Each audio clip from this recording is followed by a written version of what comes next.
And hello, everybody. We begin with breaking news. I'm Doug Prophet. The search is expanding in Louisville right now for a missing little girl, the 10-year-old JCPS student seen on city cameras getting off her school bus at 29th and Broadway earlier tonight. She hasn't been seen or heard from since then. Now, within the hour, Metro Police held a news conference. WHAS 1119's Alex Dieterer was there for it. And Alex, do they believe Janiah Gil has been abducted tonight? So, Doug, as of right now, no Amber Alert has been issued because LMPD says there's no indication that Janiah Gil has been abducted. Now, let's take another look at 10-year-old Janiah Gil. She was last seen on Broadway between 28th and 29th Streets getting off of her JSPS school bus. That was around 4:30 to 4:45, and she was on foot and alone. That's according to LMPD.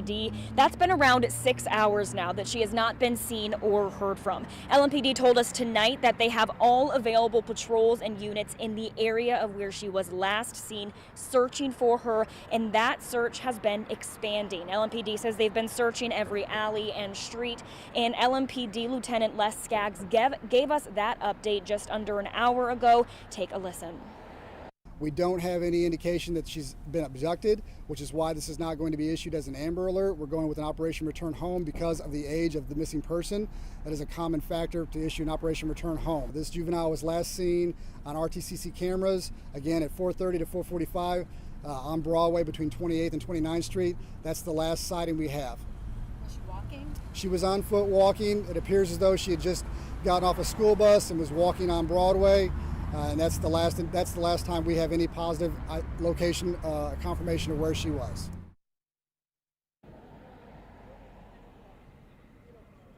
Now here she is again, 10-year-old Janiah Gil. She was last seen wearing black and gray long sleeve sweater, a green and tan fuzzy jacket, a black skirt, black leggings, black boots, and a black backpack. Her hair is in cornrows, according to the family. That is what they told LMPD. And again, she was last seen in the area of 28th and 29th Streets on Broadway. Now LMPD did tell us tonight that they do believe she has a cell phone with her, but they have not been successful in tracking that cell phone.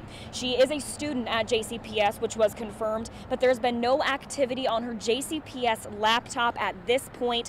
LMPD did stress that at this point, there is no indication she has been abducted, but as a 10-year-old missing, that is why they have all hands on deck right now. And this does just come about a week after a woman missing in Louisville. Her body was found just days after she was reported missing. Now, her family did tell us that they reported to LMPD that she was missing days before they filed that missing persons report on May 1st. And police say that the information they were given by the family was not enough and did not meet the criteria to file a public alert. Now, again, if you have seen 10-year-old Janiah Gil, please give a call to 574-LMPD.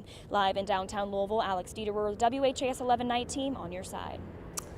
Alex, thank you very much. And again, we're going to be watching alerts from LMPD throughout this newscast. We'll bring it to you right here on the air, of course, on the night team. And don't forget, WHAS11.com, our website, will have updates immediately for you throughout this time as well, and anytime overnight and in the morning. Also, right now, the night team is following up. It was last night in this newscast. We told you about the massive JCPS budget cuts voted in by the school board. One cut means 6 high schools will now wait for their turf fields to be completed. WHAS 1119's Alex Dieterer and photojournalist Emma Gefter have more on the impact this has on students and teachers.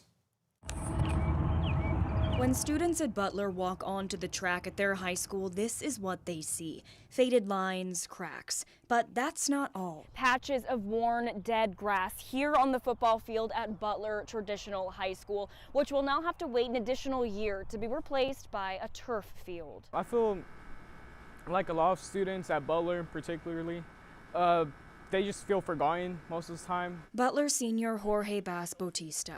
His school is one of 6 high schools in Jefferson County having their turf field construction delayed. You see schools around us like PRP and other schools around us that get more funding, get more attention than Butler. And I feel like Butler, it deserves the same recognition, same respect. Turf fields are just one of the areas feeling the impact of a $150 million budget cut over the next 2 years for the district. The delay alone cuts $8.5 million from the annual budget. They were originally budgeted around $2.7 million per year, and now the costs are coming in at about $4.2. Butler boys soccer head coach Mario Carrillo addressed the board Tuesday night before their unanimous decision to approve the budget. That was a gut punch.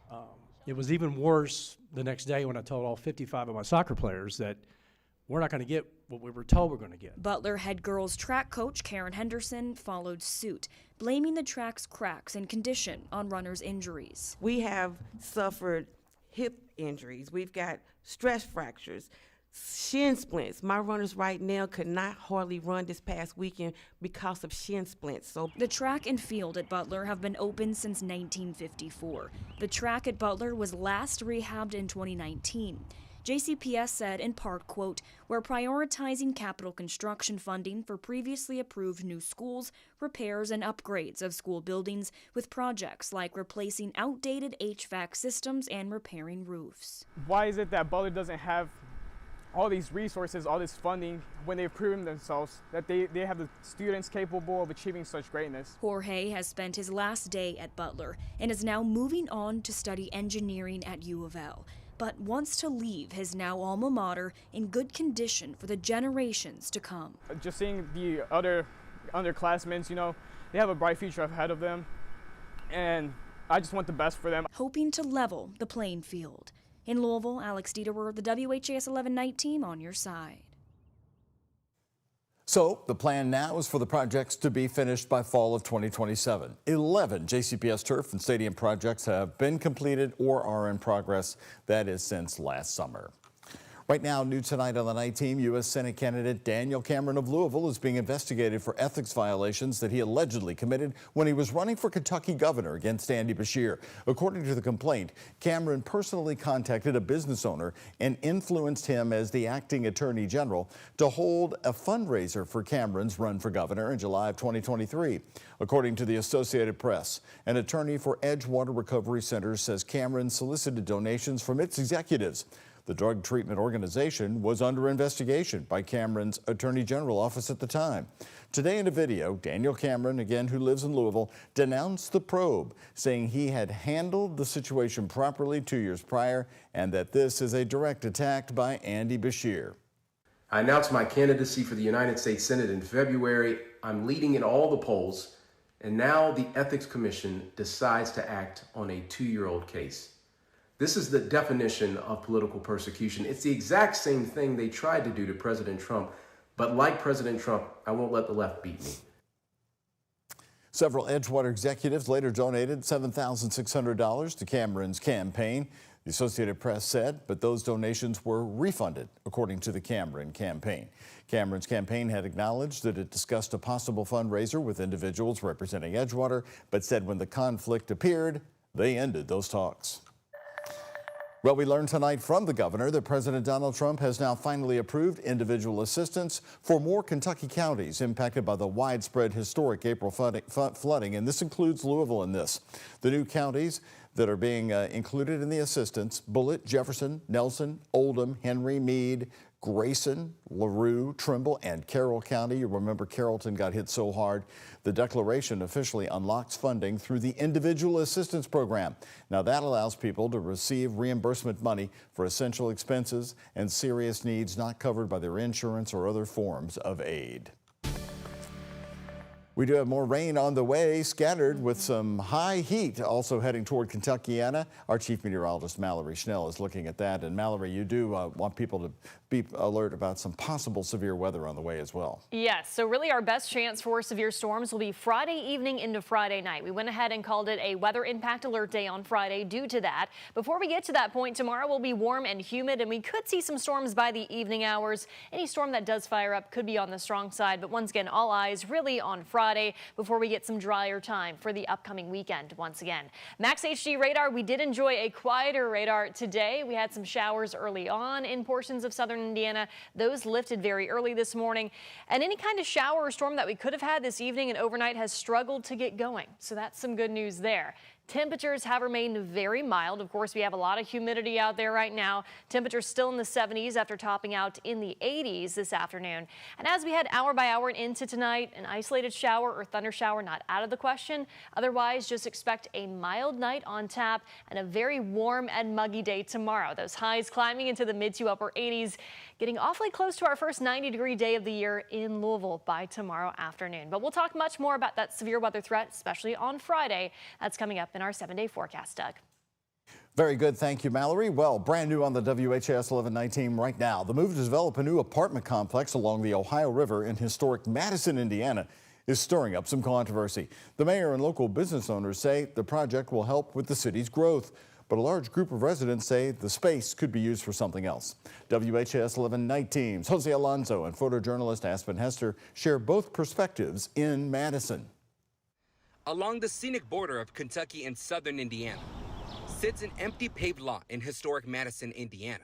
Mayor Bob Courtney says it's part of their redevelopment plan of their riverfront. Until a few years ago when the city purchased the lot, it was a junkyard for about 20 some odd years. And then prior to that, the history of our riverfront has been industrial and commercial. This is the city's vision for the lot, a new $15 million apartment complex standing 45 feet tall. The mayor calls it a moderate structure and says it'll address the needs of their growing city's housing options. Some residents are all in for this change. We think that utilizing a lot or two that the city owned, to be able to do that and increase the tax base, we think it's kind of a win-win for the city. But there's also disagreement in this river city. Some locals think there's better options besides apartments. Ed Stiegel was in Tuesday's Planning Commission meeting, which saw a large turnout of folks speaking against the new structure. Some people have talked about using this area as a green space. Some people have talked about the idea of using it as an outdoor cafe.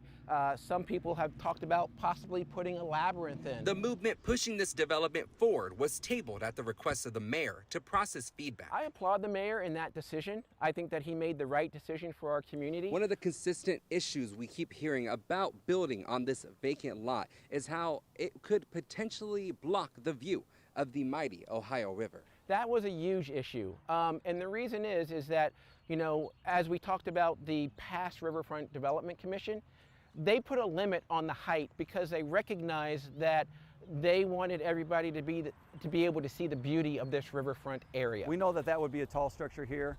And so as part of our compromise, we're looking at reducing the number of floors of the structure would be, and also being really thoughtful as to what other structures would come in behind this. What could be the tallest building on Madison's riverfront is waiting in the waters of controversy. With photojournalist Aspen Hester, Jose Alonso, WHAS11 Night Team on your side.